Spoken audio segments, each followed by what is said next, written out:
Well, say something, yeah. Okay, I'm gonna start. Sorry. Hi. Oh my gosh.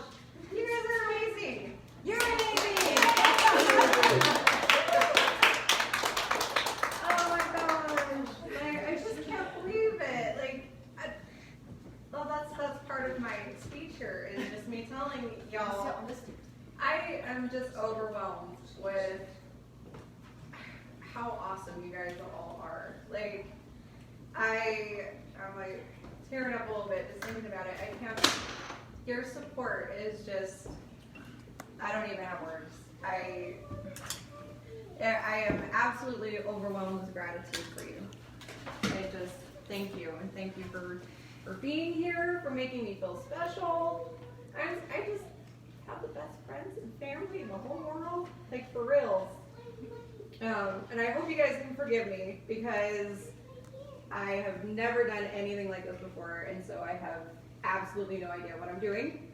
I didn't even know that launch parties were a thing until 6 months ago, and then COVID became a thing, and so that took the party to a whole new level of discomfort for this awkward person, because then I planned a live stream to go along with the party. So, and I don't know a thing about technology. I've been a dinosaur since 1993. I don't know what I'm doing, but thankfully I've got Paul, and he's helping me out here. But I'm told that it's kind of standard to talk about the book a bit, so I'm going to do that. I hope I don't put you all to sleep. Several years ago, I found myself hanging out in the book section of Target, which is something I did a lot and still do. If a store has a book section, I can't leave it until I haunt it. And when I'm dead, I'm pretty sure I'll probably end up haunting the Barnes and Noble. That ghost at the end, that Ghostbusters, that's just me in the future. Yeah, the librarian. Anyway, so there I was haunting the book section of Target as usual. I was gazing over the beautiful covers and intriguing book descriptions, but I found myself disappointed again. I always seem to leave the book sections disappointed. And this time I finally asked myself, why? What was I expecting? What was I looking for? And it just hit me. I'm looking for my book. I wanted to read this message. I wanted to read about these characters, and I wanted it to be my kind of weird. So that's what I wrote. I wrote the book I was looking for. And it kind of started back in 2007 with the very first Transformers movie. That's where the inspiration for the characters started, because Optimus Prime is awesome. And I also loved the soundtrack. The music in that movie is amazing. And so that's kind of where it all began, with that music and an unhealthy obsession with Optimus Prime.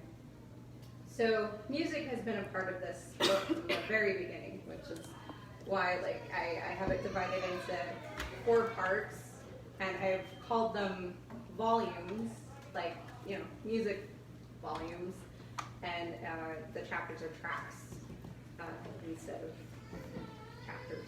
So, and every single title in the book is a song title, and that's my baby.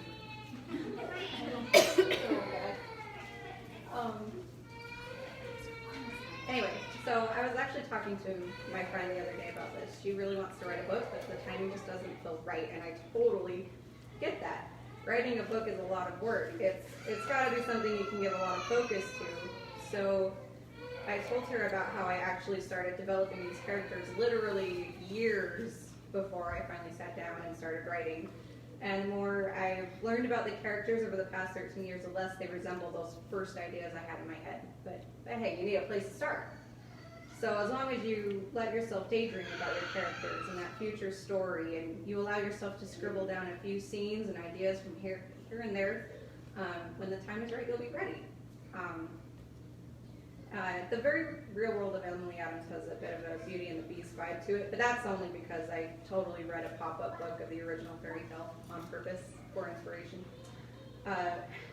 When I started brainstorming the story for those first books I wrote, not this one, but the ones I had to kind of throw out.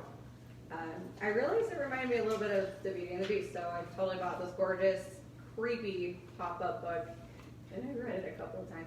I'm serious, you guys. I don't know if I've aged mentally since 1993.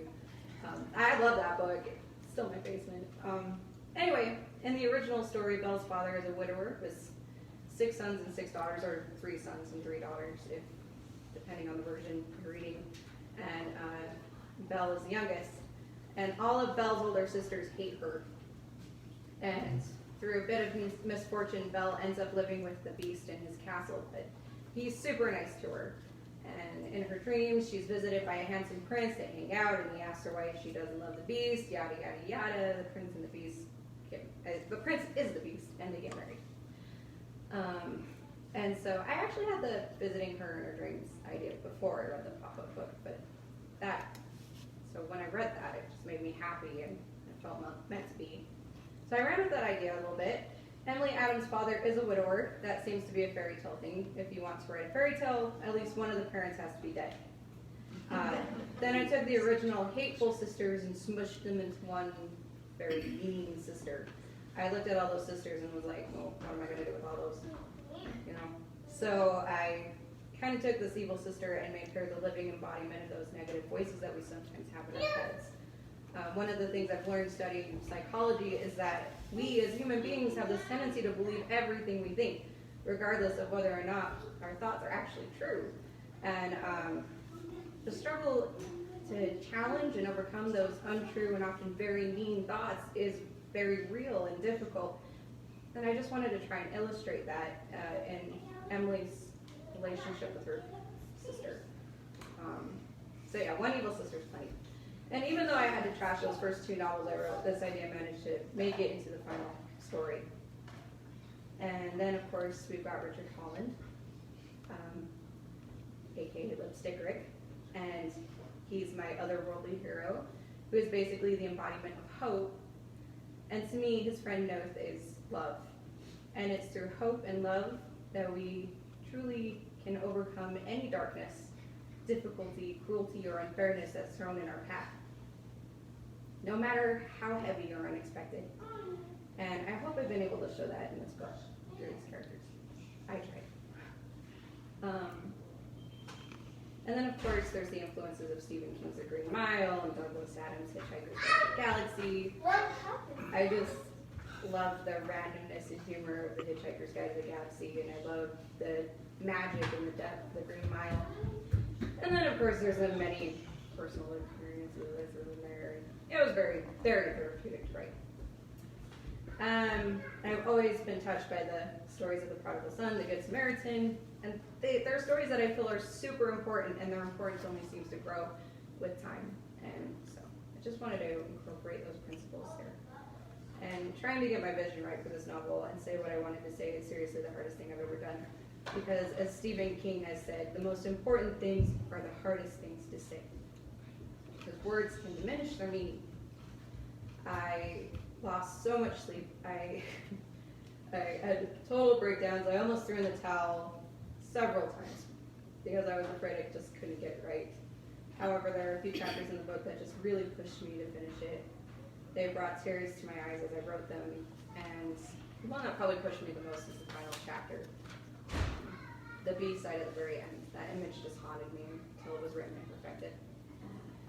Anyway, wow, this feels long. Anyway, I think that's one of the most beautiful things about reading. It stokes those fires of imagination and gives you the opportunity to live for a little while in someone else's shoes.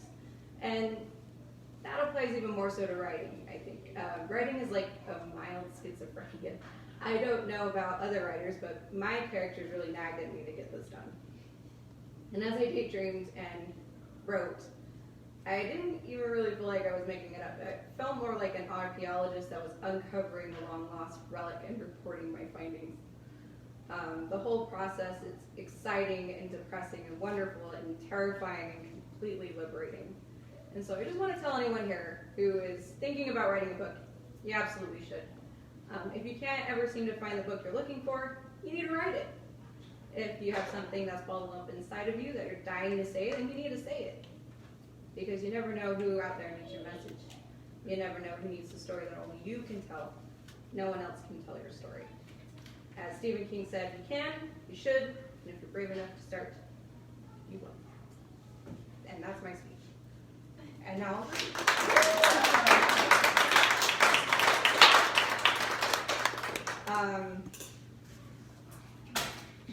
thank you. You guys are so nice. Thank you. So I'm going to read, I'm actually going to read from track 2, or chapter 2, because the first chapter is probably the longest in the whole book, and I've kept you here long enough. So, but I don't feel like I can just read a part of it. So, but to give a little background, in the first chapter, Emily Adams has found herself with a broken arm and a broken heart, and she's decided to put an end to her despair. She takes an elevator to the top floor of a building and imagines the elevator trying to stop her from going through with her plan, but it is unsuccessful. When she reaches the roof of the building, she meets a man in a dress named Richard Holland, also known as Lipstick Rick. Her hair is in her face, but she can't bring herself to let go of her arm and wipe it away, so Lipstick Rick does it for her. And when he touches her forehead, the pain in her arm magically fades, and her spirits are unexpectedly lifted to the point where she doesn't feel sad anymore, and she's actually able to laugh, and it's all very mysterious. Lipstick Rick tells her that he can help her with her arm and her sorrow if she will follow him. And that's where we are when we get I'm so excited. I'm reading from a book. Okay, here we go. I couldn't help but see the elevator as very smug and quite pleased with itself, as if it had something to do with everything that had just happened. I decided it was allowed to believe that and said a quiet thank you to it as we got on. Lipstick Rick's lips squished into an amused line, and with a raised eyebrow, he glanced from the closing elevator doors and back to me. Did you just thank the elevator? I stifled a laugh, feeling stupid. Yeah, it's a long story. A smile slowly curled the edge of his mouth. Right. So you and the elevator go way back then? Way back, I said. So a whole 15 or 20 minutes ago. Wow, he said with mock surprise. Yeah. You go back that far, huh? Yeah, I'm not as young as I look, I said, unable to pass up an opportunity to throw a totally obscure Bing Crosby, David Bowie Christmas special reference into the conversation, even though I was sure that there was no way he'd catch it. There's a real history there. Well, obviously. He gave a small shrug, then continued with a knowing smile. And really, no one is as young as they look these days. What was the next line in the quote? Wait a minute, I wondered. Did he just... Nah, he couldn't have. There's no way anyone else on this planet has repeatedly listened to the entire skit leading up to David Bowie and Bing Crosby's piece on Our Little Drummer Boy.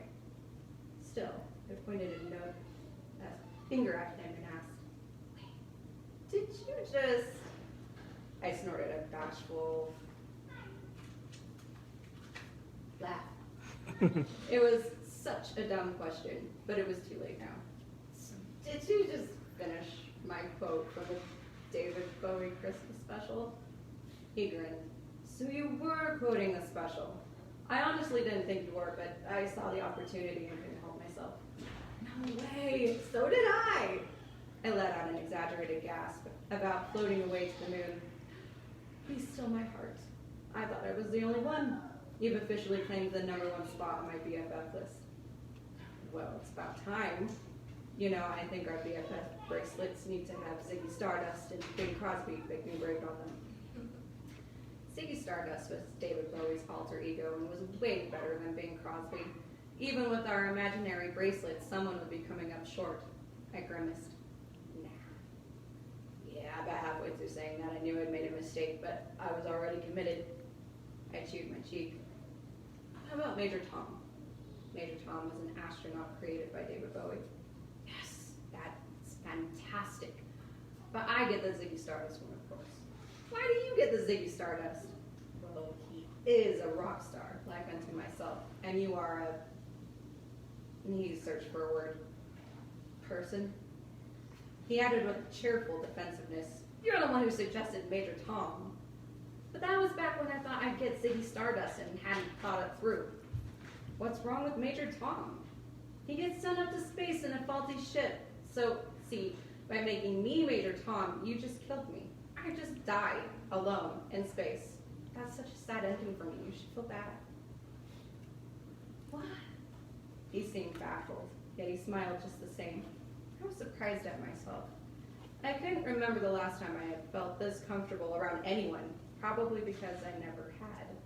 I'd built about 1 million walls around myself in order to keep myself from ever being myself, as being myself had only ever gotten me into trouble. Yet somehow, there in the elevator, nearly all of the walls had fallen. I was pretty sure the elevator would be taking credit for that as well. I debated whether or not to confess that I was joking and apologized profusely for being stupid when Lipstick Red said with a sigh, well, I suppose I do have some regret, but it was either you or me. But hey, at least you get to go to space. I should think you should enjoy that. A grin is spread across my face. Yeah, but I don't want to die in space. Have you seen Gravity? Yes, he added smugly. There were quite a few flaws in that film. I said with as much sarcasm in my voice as I could muster. Like you would know. I'm Ziggy Stardust. Of course I know. I laughed and leaned back against the elevator wall. It was so nice to laugh. This whole thing, it felt... I couldn't quite find a word for it. It was absurd, yet wonderful. I couldn't believe how fast my whole existence had changed. There was something wrong with that, right? There was no way this was actually a good thing. There was a catch. There was always a catch.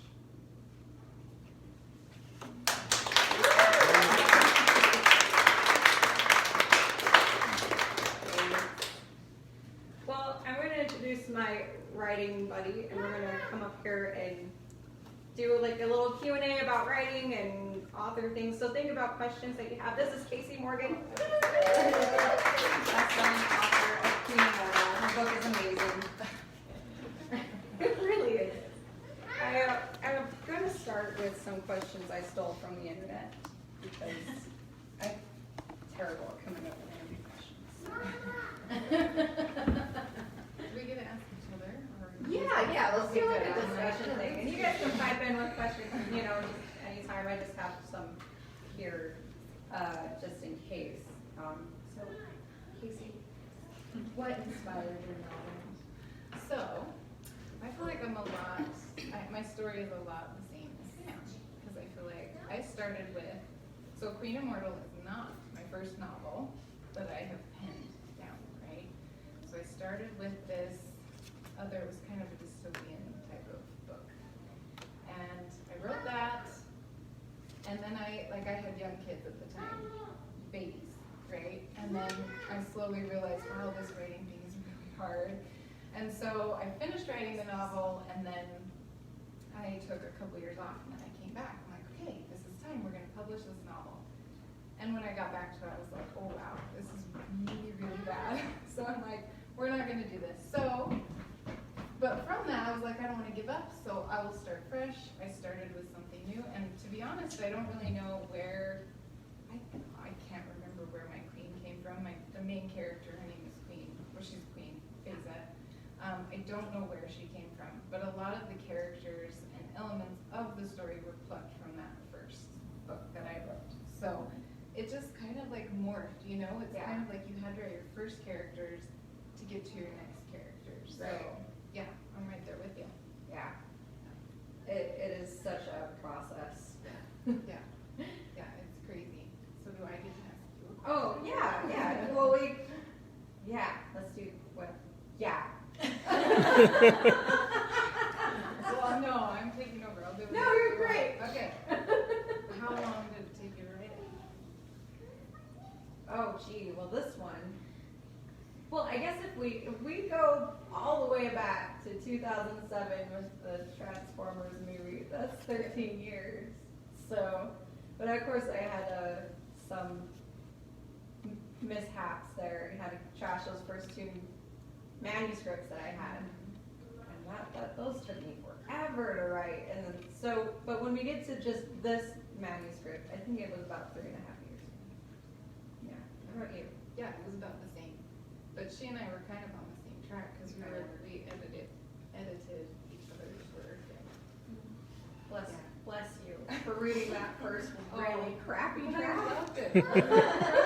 Oh no. No, Sam has a very unique way of writing, and your speech just now, I was like, can I just say that was so well written? You're so This is why you're a writer. I'm better at writing than talking, that's for sure. Oh, it's bad. So what are you currently working on? So I am working on the second novel in this Queen Immortal. That's the first book I wrote. It's supposed to be a series. So the next book is called Queen Forsaken. But it is supposed to be a standalone novel, and Sam helped me kind of come to the conclusion on that you don't have to read the first one to read the second one, but you can, and they kind of go together. But it just kind of follows the same character, Queen Beza, but there's another character named Elia. She's not quite as virtuous as She's so Queen scary. Beza. She's a little yeah. So their two worlds kind of collide, and at the so they end up at the end. They switch roles a little bit, and so yeah, that's what I'm working on now. I'm almost finished. Sam's helping me push through to the end. Man, it's gonna get pumped. It's so good. Well, I'm gonna I try. I'm gonna try to get onto Immortal Works with Sam. Yeah, that would be really awesome fun. if we Yeah. could be together. But we'll see. Yeah. So tell us about yours. Oh, my work in progress. Got a little bit of a wrench in there. But I'll get back at it. But it's called What Actually Happened to Isaac Moore. And it's kind of a prequel to this, but it does stand on its own too. It's got 3 of the characters from this book, but it takes place back in the 1800s and follows Isaac Moore, who is a sailor who has lost his business. Well, he's about to lose his business. He's had a lot of bad luck. And he gets dragged into a portal by a super, fairy goddess. That's what she's kind of like, but she's an alien. And, of course, Yeah. and she drags him through the portal, and that's mentioned in this book. And it's basically how my 2 aliens from this book got here, but it's told through Isaac Moore's perspective. So that's why it kind of stands on its own, because it's his story. They just happen to be a part of it. I love Isaac Moore. He's I the love most him. clever. Oh, thank you. I like him. He's fun. Yeah, he's really fun. So, how do you make time to write? You know, when I'm really at it, I haven't been doing this lately, but, once all of this is taken care of and I have recovered a little bit, I'll be back at this. But what I do is I just steal time whenever I can. I can't have a set time because it never works out. I try, but, with a 2-year-old especially, it just isn't happening. So it's just basically whenever he'll let me. A lot of times I will take my laptop with me everywhere I go. I'll just hide it under the seat. If I have to park somewhere, my secret's out. But if I go to the doctor's office and I'm waiting in the doctor's office, hey, I got my laptop. I get an hour of writing in. Probably not safe to do that anymore, but I don't know. But and then then I just have to steal time. How about you? Yeah, I would say it's about the same. I think as a mom with young children, your time is not really your own, so you just kind of take it where you can get it. So I'm about the same as you. Yeah. Yeah. So if you could have brunch with any author, literary character, who would it be and why? That's a good one. I would probably say Juliet Marillier or Philippa Gregory. Do anybody know either one of them?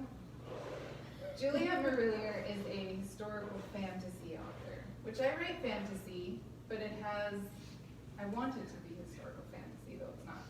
But she's a brilliant author. She writes the Seven Waters series. If you haven't read it, you should. She's so good. And she has a lot of books out. And then Philippa Gregory, she wrote The Other Golden Girl, if you know that. So she writes historical fiction, and I want to be her one day, because she's brilliant. So, yeah, those would be my two. What about you? Okay, so I think I would have to be, one of them would be Edgar Allan Poe, for sure. And I don't know if I really would have any questions for him or anything. I would just sit there and just want him to talk. You know? I just want to hear what's going on in that head. Yeah, let's hear it. Let's hear it. Yeah. Yeah, I don't know. Maybe he was really backward and would be a very quiet brunch. I don't know. But, and the other person would be Stephen King, because I just think he would be a blast to hang out with. He seems like a really nice person. You know, despite the... Probably. Yeah. Yeah. So I think that would be fun. Yeah, you get a lot of good writing advice. Yeah, a lot of it. Yeah. So, be mine. Okay, well, what is your best advice to aspiring authors? Never give up. Never surrender. Right? Like, you just, even, like, no matter how long it takes, you know, just as long as you keep that in your head, that you're going to finish this thing, then you will. I agree with you.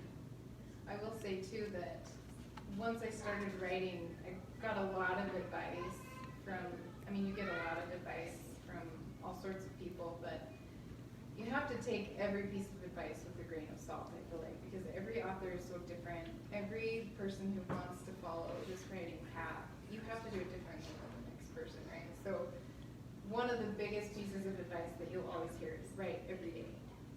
And for me, that didn't work for me. Because I have small children. Everybody has a life. Everybody's busy. Everybody has things they need to do. And I just specifically, at that time in my life, I had small children. I couldn't do that. And at first I killed myself trying to do it.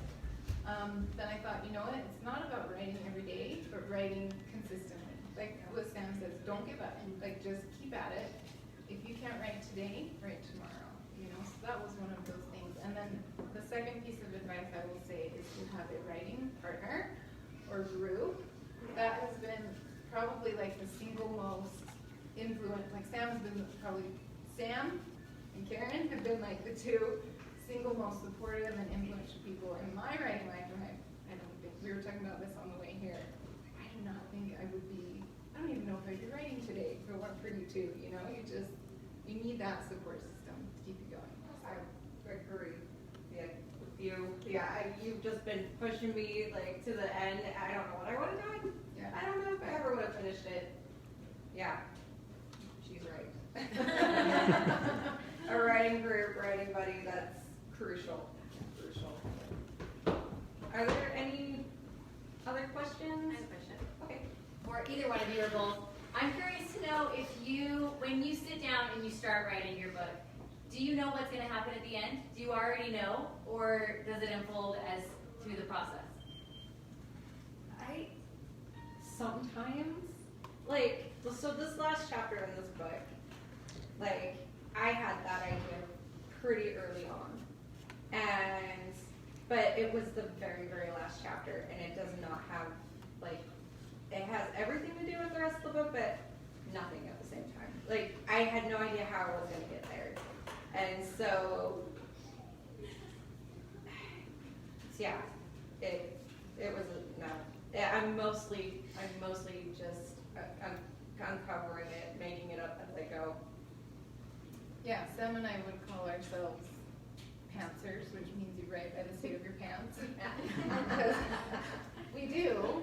And yeah, I would say for the most part, sometimes I'll have an idea, oh, this is how I want it to end.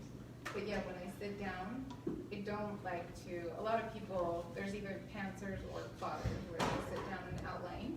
And some people work really well with that, having an outline and knowing exactly where they want the story to go. But for me, that doesn't work because, it kind of has to unfold as I'm writing. And sometimes I'll hit those areas or those scenes that I wanted to, and sometimes I don't. And then what I find is like the ending on this one surprised me, because I didn't know what was gonna happen. So then I'm like, okay, if it surprises me, maybe it will surprise my reader, which is good, right? Yeah. Yeah. Yeah, well, that's what you're hoping for. Yeah. Yeah, But, so but it does some make things it hard though, right? It To does. not know where you're going. I feel like you're Yeah. really likely to hit some writer's block. Yep. It's pretty, yeah, not sure. It's a difficult. But it is, but that's part of the fun and the excitement. It's really exciting time. Yep. Any other questions? I was just wondering, I know Sam has always loved writing and since she was like teeny tiny. How about you, Kaci? Like, well, both of you, like, have you always wanted to write? Like, has it always been something you've done since you were young? Like, Yeah, so no, my story is different than Sam's, because I've always loved words and just reading, you know, and I've always been kind of good with words, I guess, but it wasn't until, I think it was like 10 years ago, my husband and I were on our way home from St. George and we were talking about, what if the world was like so overpopulated, you know, just like this dystopian idea, and I was like, oh, that would be really interesting, and then my husband was like, you should go home and write about it. I was like, I think I will. And so that is just where it started. And actually, I wrote a fantasy, well, it was like a dystopian type fantasy, whatever, because I wanted to discover how to write before, you know, so like I read a lot of how-to books on writing while I was writing. So I was learning it while I was doing it. So yeah, no, I wasn't like Sam. I didn't that's know all from right. the beginning. well, so where would you say to start? Like, if I know you already kind of talked about it a little, but like, I wouldn't know where to start if I wanted to write. Oh, geez. I mean, it helps if you have an idea. Yeah. Okay. So like what and you can't, like, you basically just kind of just have to start. You know, you got your idea Mm-hmm. and you're like, well, and then you just have to kind of start, because you're not, at least for me, like, you're not going to know. I can't put, see, this is why I have a script, okay? For me, you're not going to know where you really should start in your book until you write something. Yes. You know what I mean? Like, so you gotta write something, and it has to be either right or wrong, and it's fine if it's wrong. And then, because if it is wrong, then you know, okay, I gotta start somewhere else, and then you fix it. Yeah, I will agree with that. Just start writing something, even if it's like awful, and you don't ever want to show it to somebody. At least you like have this form of something, and then you can you can just kind of change it up from there. When I was reading all of those how-to novels, the how-to novels, they really help kind of like motivate me and excite me. And so that's a good place to start too. Yeah. Oh, if you yeah. don't have an idea, just go out and read Stephen King's on writing, or no, not publishing one. What was the one that we would always Hooked? That's another good one. Just any of those. There's so many. So Yeah. that's something. Yeah. You could start Yeah. there. Good idea. Yeah. So,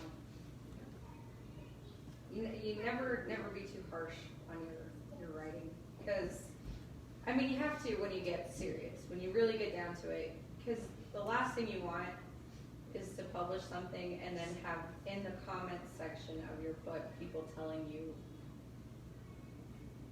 I read the saddest comments under a girl's book on Goodreads. It was a book that was recommended to me, and the whole comment was there's an error here. She said this, like you know. So you have to be open to editing. You have to get harsh towards the end because you want to publish something that's quality. But up until that point, it's okay to write terribly. You know. And that's why you have a writing partner like Sam, somebody who you kind of mesh with and get along with. and who I feel like overall we complement each other. Like, I feel like she's so nice when she's telling me that something needs to be changed. You know, she's like, it's totally fine. You don't have to change this, but maybe you could do that, you know? So it's good. It's the same with you too. It's good to have somebody who will be honest with you, but also take care of your feelings, you know, Yeah. because it is hard to hear when something is not working, you know? Well, yeah, it's your baby. Yeah. Yes. Yeah, Yeah, it's personal a little bit. that's right, yeah, so. The baby cart? Yeah. Stroller? Okay, okay. And he's a little brighter too, so. Yeah. Here. Yeah. Any other questions? Okay. Just a compliment, you guys are amazing. Yes,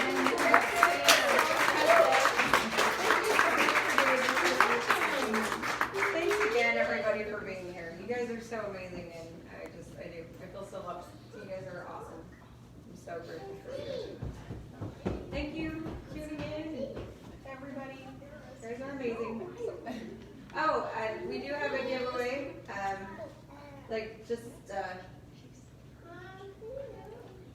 don't know, leave a comment, and I'll write your name down if you want to be entered into the giveaway.